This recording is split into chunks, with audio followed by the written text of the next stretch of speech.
Milton সমাদরের বিরুদ্ধে already তিনটি মামলা রুজু হয়েছে এবং একটি মামলা অলরেডি তাকে আমরা কোর্টে পাঠিয়েছি।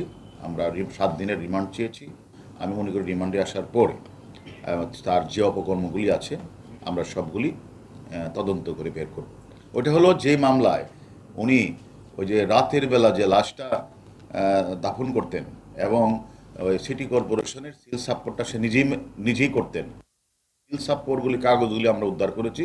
সে কারণে আমরা নিজেরাই, যেহেতু সে মানে লাশ দাফন করার যে পুলিশের যে সিটি কর্পোরেশনের যে অনুমোদনটা সে তো নেই না নিয়ে সে নিজেই তো লিখে সাইন করে এই কাগজপত্র সিলগুলি আমরা তার কাছ থেকে উদ্ধার করেছি। এটা আমরা বাদী হয়ে একটা মামলা করেছি। আর আরও 2টা বাদী তারা অলরেডি মামলা রুজু করে ফেলে থানায় আছে। তার বিরুদ্ধে মোট 3টে মামলা রুজু।